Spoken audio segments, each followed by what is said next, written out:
In this video, we'll try to analyze China's encroachment and expansion policy near the India-Bhutan border.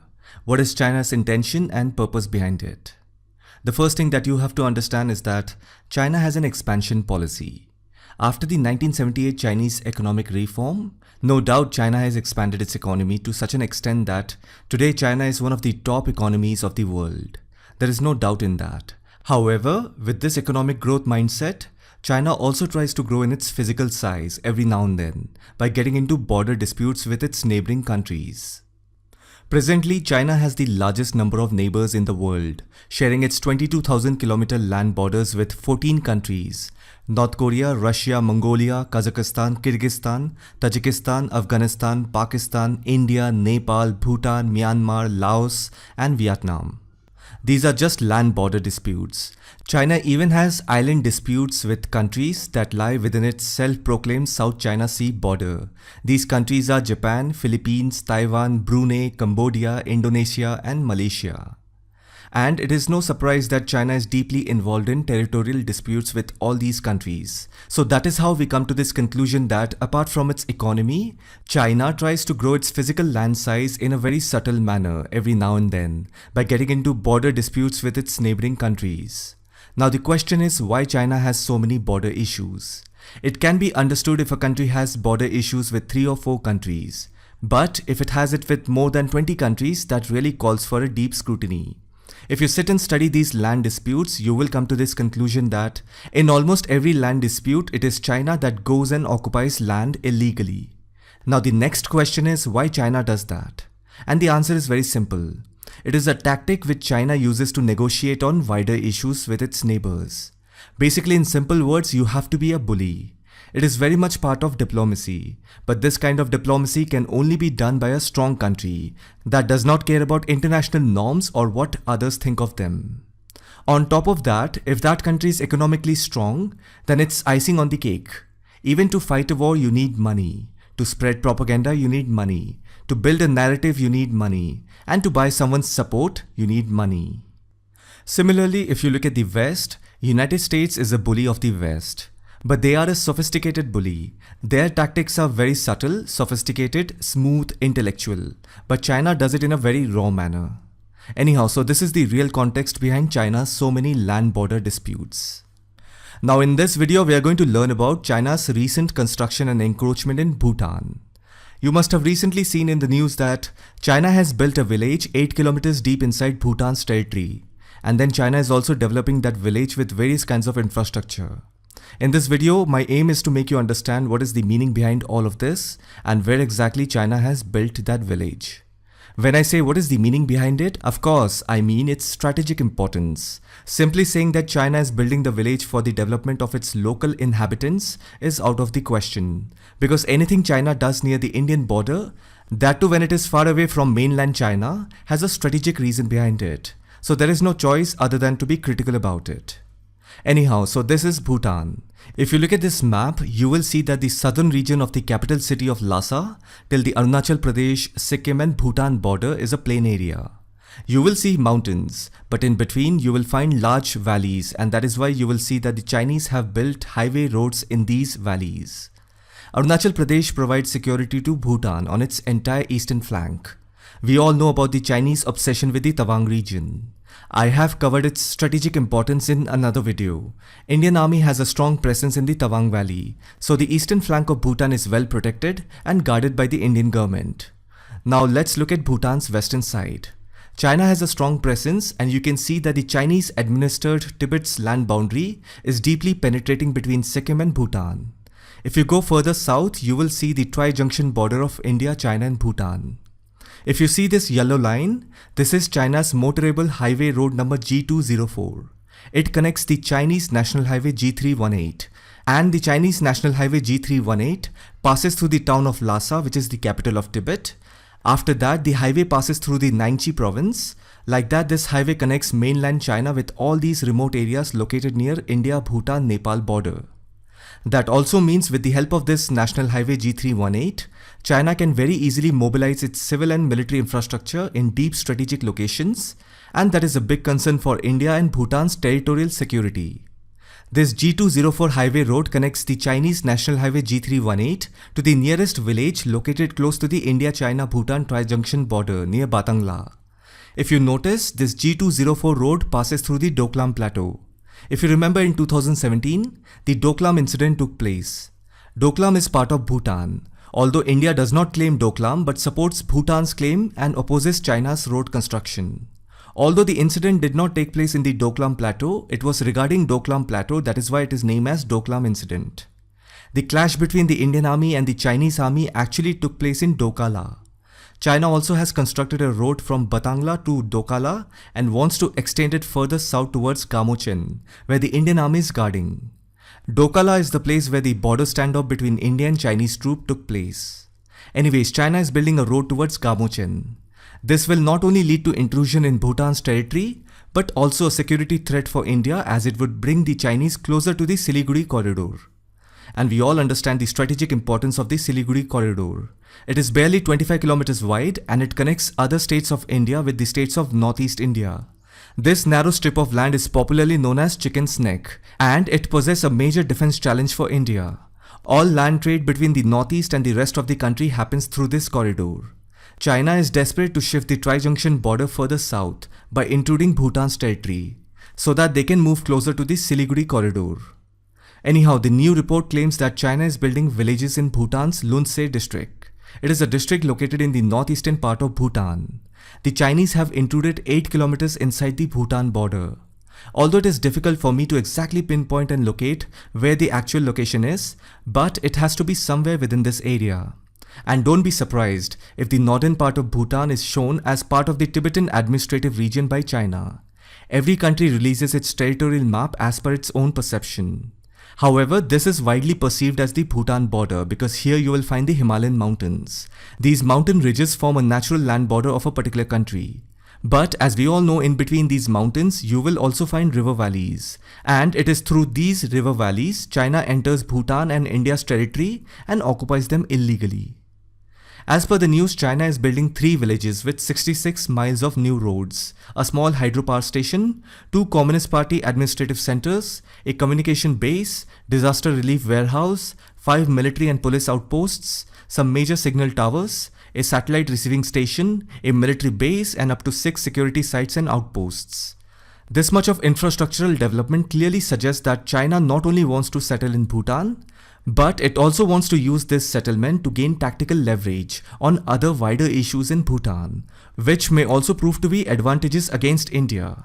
Think of it as 2 birds with 1 stone diplomacy. See, China's policy on Bhutan and Nepal is incidental. The larger purpose is to bully India. Now let's give a context to this entire matter. Let's try to understand its depth in a very logical way. You all have to agree with this fact that due to the Wuhan virus, China has faced a lot of criticism at many international levels for the past 1.5 years.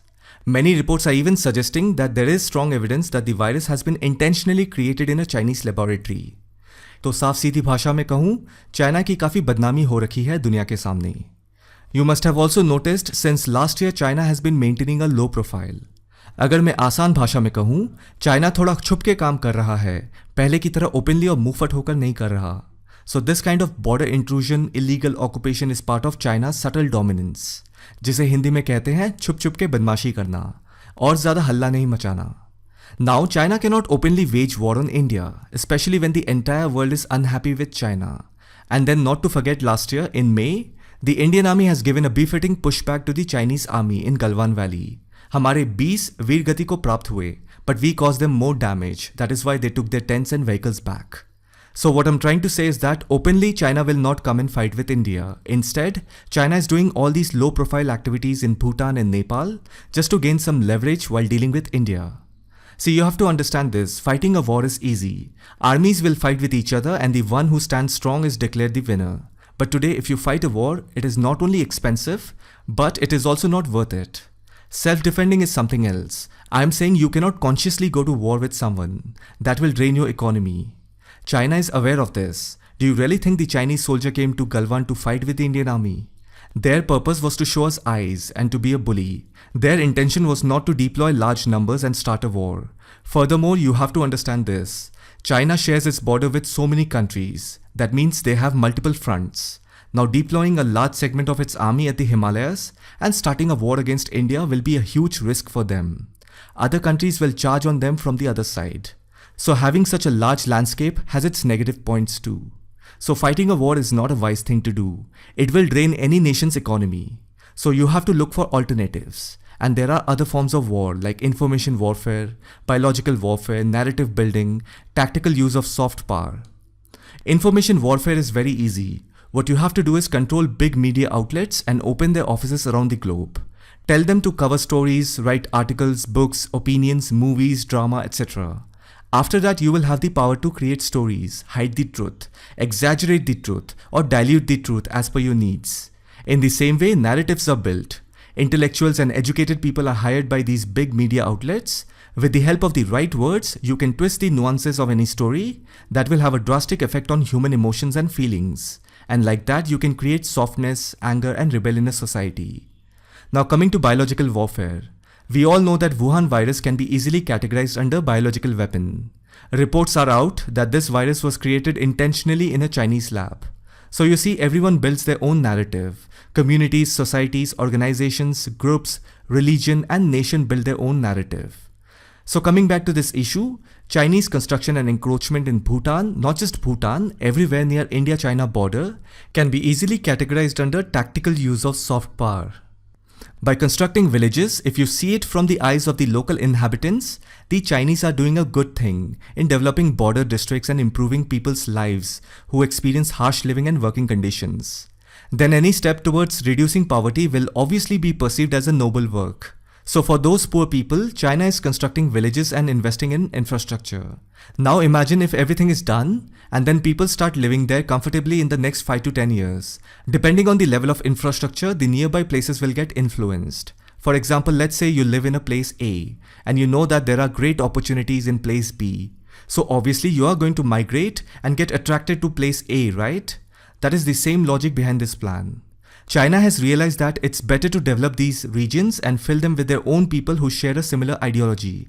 That is why you see that they are also planning to build 2 Communist Party administrative centers. That means once these villages are developed, they will not be left alone from Chinese political influence. The Chinese Communist Party is going to use these villages as a broadcasting centers in expanding their political reach to nearby local districts and within various ethnic groups. After all, one should not forget, it is the communists who built the narrative, or you can say the intellectual support to build a narrative for the poor in India after 1947. That is how they formed a political entity, so one should not forget that. Plus, we are also aware of the fact that there is a deep ethnical racial link between many Northeast Indian people and Mongolite groups who live in Tibet. Even China is aware of this, and we all know the communist ideology is very appealing to the poor. This way, China plans on creating regional instability that will cost a lot to India. I made a video on why China is interested in Arunachal Pradesh. If you have watched that video, उसमें मैंने कहा था कि ये strategy India को अपनानी होगी. मैंने कहा था that there is a strong Tibetan presence in Arunachal, which is a threat to China. Because China has this fear that India may use these people and take advantage of this demography along with the presence of Dalai Lama and the Tibetan government in exile in Dharamshala for creating some sort of pro-democratic Tibetan movement against China. अब जब China वही काम कर रही है against India, हमें भी शुरू करना होगा. इससे पहले कि चाइना हमें इंस्टेबल करे, we have to do it.